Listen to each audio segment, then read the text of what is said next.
Greetings once again, my sports to the bone people. Welcome back to another video. Thank you all for checking this one out. I appreciate the love and the support. Yes, man.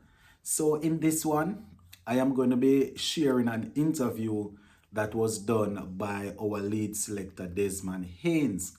I'm actually taking this little bit of information here from the ESPN Quick Info website.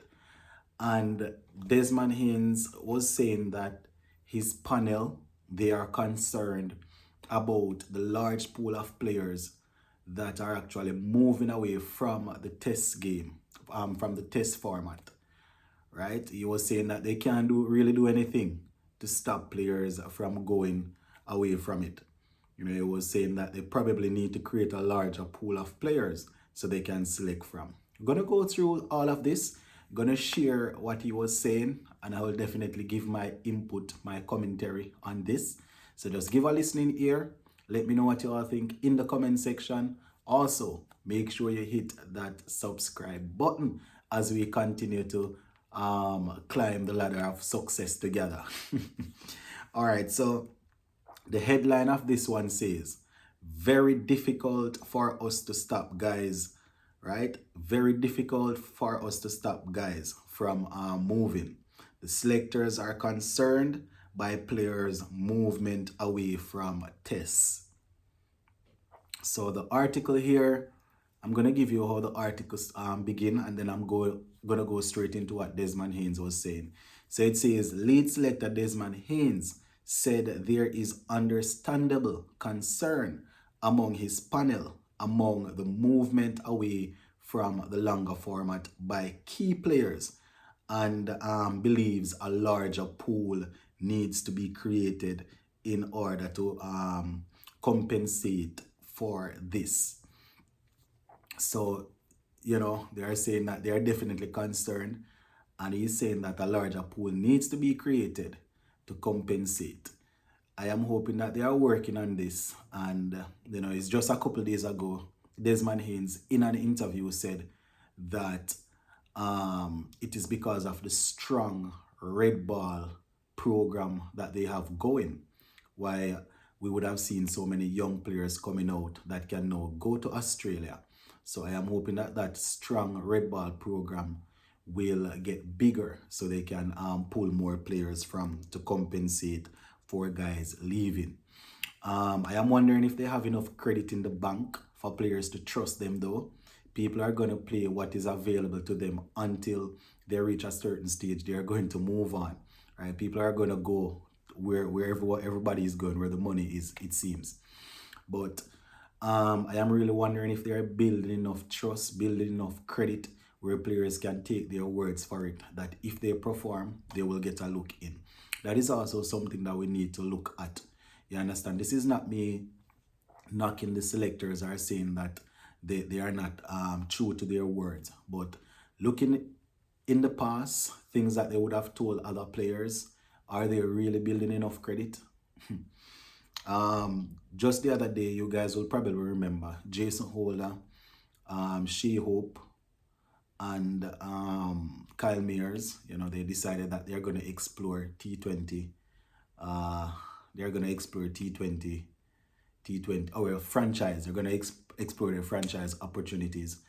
Quite a few of these players, when they were coming up after the under-19, after under-19 World Cup coming through, we were saying that these guys are going to go on to take over West Indies cricket. Talking about the likes of Nicholas Pooran, Shimron Hetmeyer mostly. You understand? These are two young, talented players that we have always said we want to see playing test cricket. Well, we see that they are going further away from it than close to it. So it's about being careful as we go forward in the future.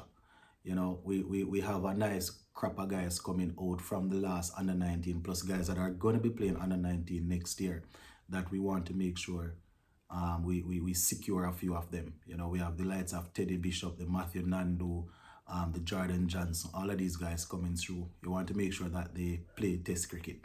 Let me go down into what Desmond Haynes is saying now.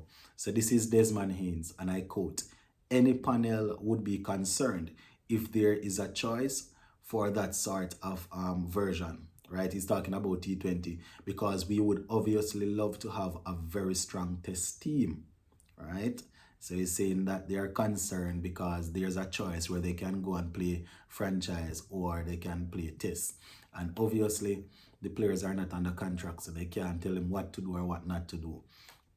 Some fans will say it's because the guys are not loyal, they are not passionate. But whatever we like, whatever we want to say, the guys are not under contract. So he went on to say a lot of people in the Caribbean still believe in Test cricket, but it is quite obvious that the players now have got a choice. And even though we might love to have them playing in the longer version of the game, some of the guys are making themselves available for a shorter version. So he's saying that they would like to have some of these guys, but they are just making themselves available for the shorter version. For West Indies, that is, and then they're not available for tests, right? I understand when people say that the passion is no longer there. You know, I can understand because some will say back in the 80s and thing, we had top players that would go and play county cricket and they still come back and play for us. Haynes also said, and I quote, and we're hoping that whenever they get the opportunity to play for the West Indies, that they would be committed. But it is very difficult for us to stop the guys from going after the shorter version of the game. They are not very difficult. They can't stop them. Can't stop them, you know. As I said, they are not under contract, so there's nothing they can really do to stop them. I remember when I suggested something a couple of years ago when I just started, I was saying, you know, when the talented ones, you obviously going to spot some coming from under 19 that you think will be good. You can put them under contract and say, listen, you know, this is a contract that you need to play this amount of cricket for us before you can, you know. But the problem with that is we only give yearly contract. So if a player comes through under 19, gets an opportunity to play CPL, because that is another problem. Players are finishing under 19 and playing CPL and stuff before they play even regional cricket. So that you're already moving backwards right there. If you can get these 20, 21-year-old guys and say, listen, we have you under a developmental contract here. You know, you need to play the longest format of the game under this contract. But the problem is they don't know how fast the player is going to improve, so they can't even invest in them in the sense too much where they have them on a long-term contract. You know, similar to how you would have a football player under certain years of contract. If you spot guys like that, say for example Jaden Seals, right? He's still playing Test cricket. But for example, you have guys like Jordan Johnson coming up, Matthew Nandu, Teddy Bishop. If they are willing, you know, you say, listen, we're investing in you. This is where we think we want to see your career going. Present them what you would call what should I call it now? Just present them you know, something and say this is the plan. And if they agree, you put them on a 1-3-year contract, so pure red ball cricket. And you can say, yeah, you can play a little CPL, but listen, once CPL is out, red ball training, you're not allowed to go in America and all over the place to play T20 cricket.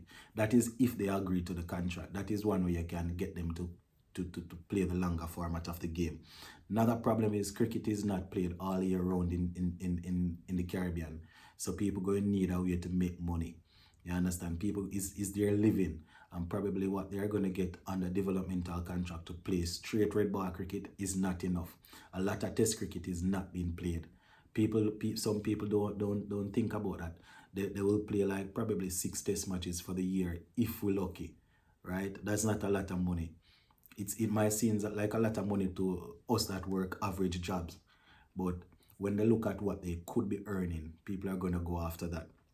It's just the truth. So Desmond also said, it is a concern, obviously. You want to know the guys who can do a job for you. You want to know that they're available. But the guys have got a choice. And if they make a decision, there's nothing we can do. Exactly. What we need to do is to start looking at making sure we put things in place to produce cricketers so that when players are not available, then we can still be very competitive in cricket. End quote. I don't know. I don't know why they said they're looking to do this. This is something that I started this channel in 2020, I think, and this is something that I suggested from all the way back then. Not saying that they are listening to me and should be doing what I'm saying, but they are the ones that are in positions. And if I can come up with this, they must can come up with something. You understand? They must can come up with something. You have good young cricketers coming through. Give them a developmental contract and specify in the contract, say, listen, let me tell you this. If regional cricket is not being played, you have to play the Senior Cup or whatever cup it is in your country, which is red ball. You're allowed to play some CPL, but once that is done, you're not going to Pakistan, you're not going to Pakistan, you're not going to US, you're not going everywhere to play T10 and T5 and T2. You understand? You're going to stay in the high performance center and work. Not a lot of people agree to that, but you're going to have 2, 3, 4. If you can grab 2, 3, 4 of them each year agreeing to that, then no good something that. But I guess we're just gonna sit and lick our wounds and talk about what could have been and who we could have had. But let me know what you think in the comment section, my people. The selector is right. People are gonna be concerned, but what are we gonna do to fix it? What are the suggestions? What are the suggestions?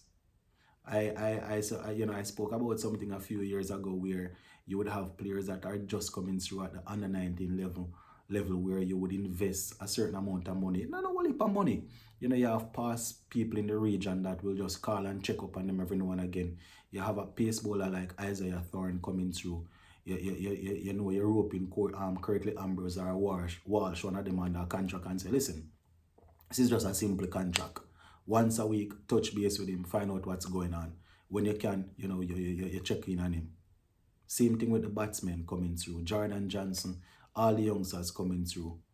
You appoint somebody, appoint a former player. Say touch base with them, check up on them, what's going on mentally.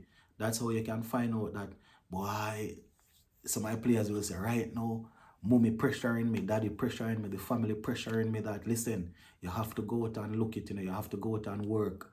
You have to go out and make the money because you are no longer in school.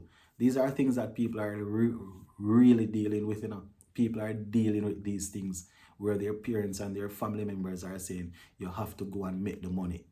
And the fastest way to do it is how? But you have to think. You can't think like a 1970 and 80s. You have to think. But what do I know? Comment section is there. Let me know what you all think in the comment section. Big up.